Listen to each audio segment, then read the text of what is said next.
प्रभात बच्चों, आज हम अपनी हिंदी की पाठ्य पुस्तक वसंत का अध्याय नंबर 6 पढ़ेंगे, जिसका शीर्षक है रक्त और हमारा शरीर। इसके लेखक हैं यतीश अग्रवाल। इसमें लेखक यतीश अग्रवाल ने बताया है कि अनिल की एक छोटी बहन थी जिसका नाम था दिव्या और वो बहुत ही कमजोर थी। उसको कमजोरी के कारण भूख भी कम लगने लगी।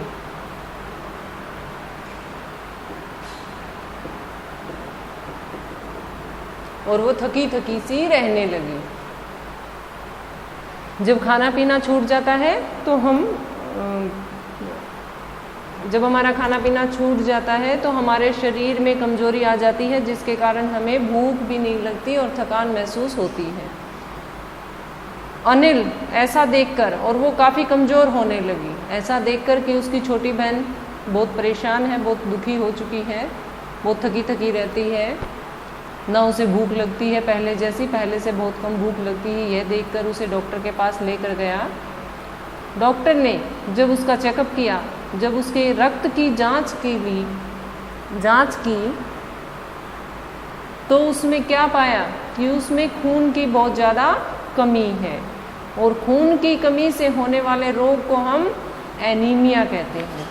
एनीमिया जो है वो कई बार पेट में कीड़े होने की वजह से भी हो जाता है, और मेन जो इसका मुख्य जो कारण है वो खून की कमी होता है। लेकिन 3-4 और भी कारण हैं जिनकी वजह से ये हो जाता है। क्या कारण है वो 3-4 हम देखेंगे। कई बार पेट में कीड़ों के कारण भी ये बीमारी हो जाती है। दूषित जल और खाद्य पदार्थों की, जब हम पौष्टिक चीज़ों का हमारे भोजन में सेवन नहीं करेंगे तो उससे भी हमारे ये जो एनीमिया नाम का जो रोग है वो हमारे शरीर में हो जाता है। और नंगे पांव रहने से कैसे होगा? धरती की जो ऊपरी सतह है उस पर एक प्रकार के कीड़े होते हैं जो नंगे पांव रहने से त्वचा के रास्ते, स्किन के थ्रू हमारी बॉडी में एंटर करते हैं, हमारी बॉडी में प्रवेश करते हैं आंतों में, और वो आंतों में चले जाते हैं। डॉक्टर ने अनिल को सूक्ष्मदर्शी के द्वारा, जिसमें उसका रक्त की जांच की थी, वो स्लाइड उन्होंने अनिल को दिखाई। उसमें उन्होंने उसको क्या दिखाया कि हमारा जो खून है उसके रक्त के 2 भाग होते हैं, जिसका पहले का नाम है तरल पदार्थ प्लाज्मा, दूसरा है जिसमें छोटे बड़े कई कण होते हैं, जिनमें कुछ लाल, कुछ सफ़ेद और कुछ ऐसे होते हैं जो ट्रांसपेरेंट होते हैं, पारदर्शी होते हैं, जिनका कोई रंग नहीं होता है। हम ऐसे उनको कह सकते हैं। उन्हें हम क्या कहते हैं? दूसरे किस नाम से भी कहते हैं? प्लेटलेट। ये कण प्लाज्मा में तैरते रहते हैं। हमारे शरीर में एक समय में 300 मिलीलीटर तक रक्त एक स्वस्थ व्यक्ति द्वारा दान किया जा सकता है। रक्त दान करने के बाद कुछ ही दिनों में शरीर खून दोबारा बना लेता है। एक मनुष्य के शरीर में 5 लीटर तक खून होता है। हमारी बॉडी में एक जो स्वस्थ व्यक्ति है उसमें कितना खून होता है? एक साथ 5 लीटर तक खून हमारे बॉडी में स्वस्थ व्यक्ति के शरीर में होता है। रक्तदान करने से हम किसी जरूरतमंद का जीवन बचा सकते हैं। स्वस्थ व्यक्ति को, जो 18 साल से ऊपर हो, उसे रक्तदान करना चाहिए। क्यों करना चाहिए? ताकि किसी जरूरतमंद व्यक्ति के हमारा जो ब्लड है डोनेट किया हुआ वो काम आ सके। हम देखते हैं ना, जैसे एक्सीडेंटल केसेस में या किसी को भी जब ब्लड की ज़रूरत पड़ती है तो हमारे ब्लड बैंक्स हैं, उनमें स्टोर किया जाता है रक्त। कैसे किया जाता है? स्वस्थ व्यक्ति होते हैं वो रक्तदान करते हैं, ठीक है। तो हमें रक्तदान करते रहना चाहिए।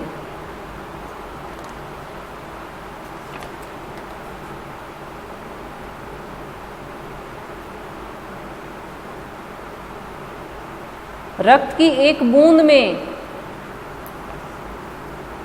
इनकी संख्या 5 लाखों में होती है। यदि हम 1 मिलीलीटर रक्त लें तो उसमें हमें 40 से 55 लाख कण मिलेंगे। कितने कण मिलेंगे? 55 लाख तक के कण मिलेंगे। इनके कारण ही हमारा जो रक्त उसका रंग लाल हमें नजर आता है। ये कण शरीर के लिए दिन रात काम करते हैं, कभी नहीं रुकते। ये रुकते हैं तो तब वो अटैक वाली जो प्रॉब्लम होती है वो आ जाती है व्यक्ति में। सांस लेने पर साफ हवा से जो ऑक्सीजन हम प्राप्त करते हैं उसे शरीर के हर एक हिस्से तक, हर एक भाग तक पहुंचाने का काम यही कण करते हैं। इनका जीवन काल लगभग 4 महीने का होता है। 4 महीने के होते होते ये नष्ट हो जाते हैं।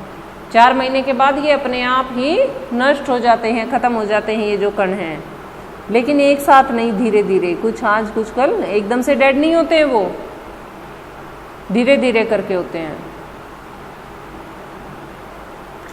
हमें खून की कमी से होने वाले रोग एनीमिया से बचने के लिए क्या करना चाहिए?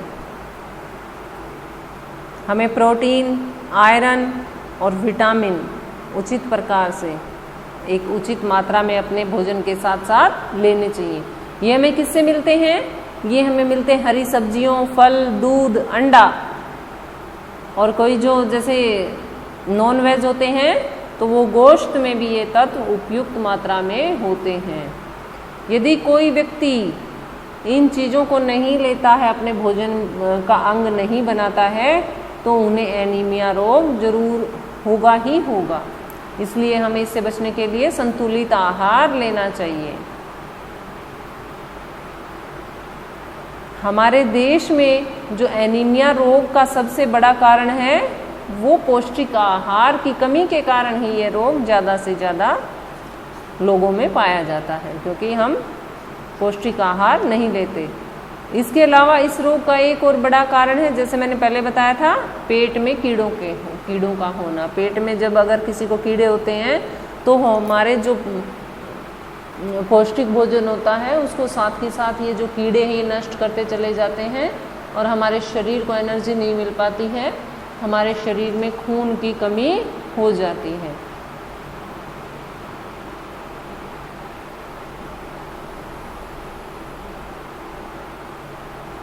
हमारे शरीर में जो दूसरा पार्ट है वो बिंबाणु, प्लेटलेट कण भी होते हैं और हम देखते हैं उनका क्या कारण है हमारे शरीर में। उनको हमारे शरीर के वीर सिपाही भी कहा गया है।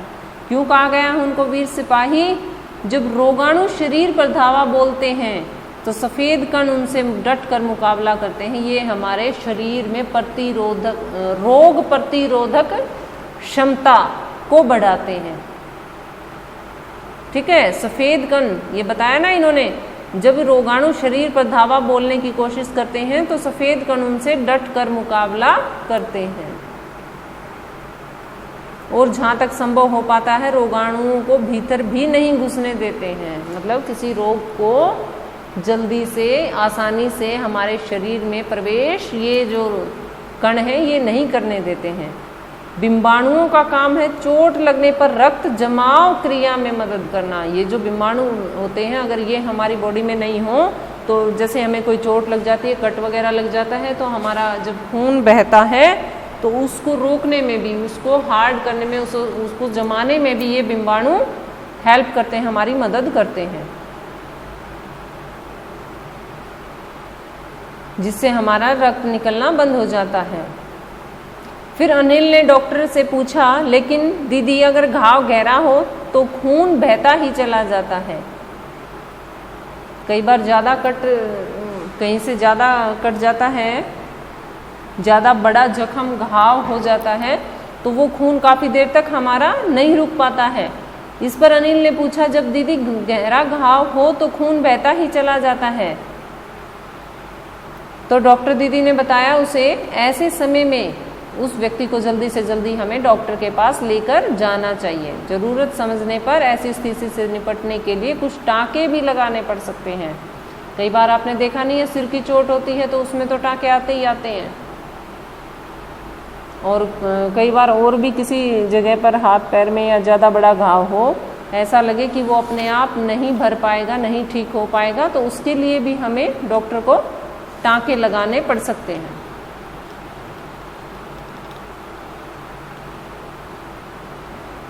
लेकिन डॉक्टर ने एक और स्टेप इससे पहले बताया कि जब तक हम डॉक्टर के पास नहीं पहुंच पाते हैं तो तब तक हमें क्या करना चाहिए। तब तक हमें चोट के स्थान पर कसकर एक साफ कपड़ा बांधना चाहिए। दबाव पड़ने से रक्त का बहना कम हो जाता है, तो उस व्यक्ति के लिए ये सब करना काफ़ी फायदेमंद रहेगा। किंतु अगर बहुत अधिक रक्त बह जाए तो उसे रक्त चढ़ाने की भी ज़रूरत पड़ सकती है। इसके बाद है अनिल। अनिल ने कहा, क्या ऐसे समय में किसी भी व्यक्ति का खून काम आ सकता है? अनिल ने क्या पूछा डॉक्टर से? अनिल ने डॉक्टर से पूछा कि दीदी क्या ऐसे समय में हम किसी को किसी का भी खून चढ़ा सकते हैं? ऐसा नहीं होता है बच्चों, ब्लड ग्रुप हमें मैच करने पड़ते हैं। ठीक है, जिस व्यक्ति का जो ब्लड ग्रुप है और डोनेट किया हुआ ब्लड ग्रुप, दोनों हमें मैच करने पड़ते हैं, और सेम ब्लड ग्रुप का जो ब्लड होता है वो हमें उस व्यक्ति को चढ़ाना पड़ता है, डॉक्टर को चढ़ाना पड़ता है। ऐसा नहीं होता कि किसी का किसी को चढ़ा दिया बिना देखे जांचे परखे। ठीक है, इस पर डॉक्टर ने क्या जवाब दिया देखो अनिल को। हर किसी का रक्त एक सा नहीं होता, कुछ विशेष गुणों के आधार पर रक्त को 4 मुख्य वर्गों में बांटा जाता है। जरूरतमंद व्यक्ति के रक्त समूह की जांच करने के बाद उसे उसी रक्त समूह का रक्त चढ़ाया जाता है। अनिल पूछता है फिर डॉक्टर से, लेकिन जरूरत के समय यदि उस रक्त समूह का कोई व्यक्ति मिले ही नहीं तो क्या करें? ऐसी कंडीशन में क्या बताया डॉक्टर ने? बहुत सारे ब्लड बैंक बनाए गए हैं प्राय हर बड़े छोटे अस्पताल में। छोटे में तो खैर ना भी हो, लेकिन बड़े हॉस्पिटल्स जो भी हैं, प्राइवेट हो चाहे गवर्नमेंट हो, सभी में ब्लड बैंक बनाए गए हैं बच्चों।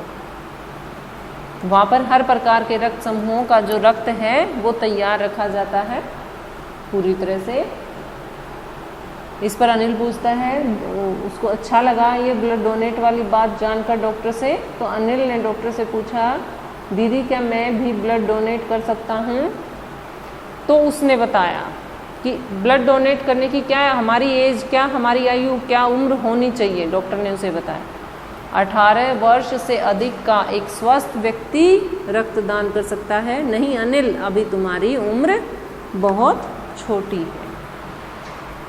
मैं उम्मीद करती हूँ कि आप सबको ये अध्याय आसानी से समझ में आया होगा, क्योंकि ज़्यादा मुश्किल बातें इसमें नहीं थी। इसके साथ ही हम कुछ इसके कठिन जो शब्दार्थ हैं बच्चों वो देखते हैं। रक्त के बारे में तो आप जानते ही हैं, खून, ब्लड। दस्तक का अर्थ है खटखटाना। नेक्स्ट है हमारा जिज्ञासा, जानने की इच्छा। नेक्स्ट है भानुमति का पिटारा, इसका है भांति भांति की वस्तुएं। आश्चर्य, हैरानी। जीवन काल, आयु। गोश्त, एक प्रकार का मांसाहारी भोजन, नॉन वेज जो होते हैं, नॉन वेजिटेरियन, वो लेते हैं इसे। उचित, सही। नतीजा, परिणाम। दूषित, गंदा। खाद्य, खाने योग्य। खाने के पदार्थों को हम खाद्य पदार्थ कहते हैं। स्तः, प्रद, बेस। उत्पन्न, पैदा होना, बर्थ। ठीक है। वीर सिपाही, रक्षक। रक्तवाहिकी, रक्त बहने वाली धमनी, रक्त बहने की धमनी, रक्त बहा कर ले जाने वाली। ठीक है, रक्त बहने की धमनी। नेक्स्ट है लाभप्रद, फायदेमंद। नेक्स्ट है आपात स्थिति, अचानक मुश्किल पड़ने पर। इमरजेंसी जिसे हम कहते हैं। ठीक है, नेक्स्ट है निराधार, बिना सहारे के। नेक्स्ट है नियमित, नियम अनुसार, रेगुलर। पीठ ठोंकना किसे कहेंगे? शाबाशी देना। किसी को कोई अच्छा काम करता है तो हम ऐसे पीठ के पीछे हाथ मार के कहते हैं ना, शाबाश बेटा, तो ये वही है पीठ ठोंकना। ठीक है, अब हम इसके कुछ क्वेश्चन आंसर देखते हैं। रक्त के बहाव को रोकने के लिए क्या करना चाहिए? अभी हमने पाठ में पढ़ा था तो आपको समझ में आया होगा। रक्त के बहाव को रोकने के लिए क्या बताया था डॉक्टर ने? रक्त के बहाव को रोकने के लिए चोट के स्थान पर कसकर एक साफ कपड़ा बांधना चाहिए। गंदा कपड़ा नहीं बांधना चाहिए, क्योंकि वहां कट लगा होता है, बॉडी ओपन हो रखी होती है, वहां से बैक्टीरिया उसमें अटैक कर सकते हैं। ठीक है, और भी ज़्यादा कोई डिजीज हमें लग सकती है अगर उस पर गंदगी या कुछ और लग गए तो। क्योंकि इसके बाद है साफ कपड़ा बांधने से क्या होता है, उसमें प्रेशर पड़ेगा, वो वहीं स्टॉप हो जाएगा, रुक जाएगा, उसका बहना कम हो जाता है। फिर घायल व्यक्ति को शीघ्र ही उपचार के लिए डॉक्टर के पास लेकर जाना चाहिए। यदि उसे ज़्यादा कट है, ज़्यादा जख्म है और उसका खून नहीं रुक पा रहा है, तो उसे जल्द से जल्द डॉक्टर के पास हमें लेकर जाना चाहिए। अगला प्रश्न है बच्चों, खून को भानुमति का पिटारा क्यों कहा जाता है? क्यों कहा जाता है? एक पिटारे में भांति भांति की वस्तुएं, अर्थात हमारे खून में बहुत सारी चीज़ें एक साथ, प्रोटीन, विटामिन, सभी चीज़ें हम लेते हैं हमारी बॉडी में। ठीक है, रक्त के दो कितने भाग बताएं, कितने पार्ट बताए थे डॉक्टर ने? इसका एक है तरल भाग, जिसे क्या कहेंगे हम? लिक्विड वाली जो स्टेज है उसे क्या कहेंगे? प्लाज्मा, जिसमें बहुत सारे छोटे बड़े कण तैरते रहते हैं। रक्त के एक बूंद में इतनी सारी चीजें एक साथ समाहित होने के कारण ही उसे भानुमति का पिटारा कहा जाता है। ठीक है बच्चों, इसी के साथ हमारा ये अध्याय समाप्त होता है।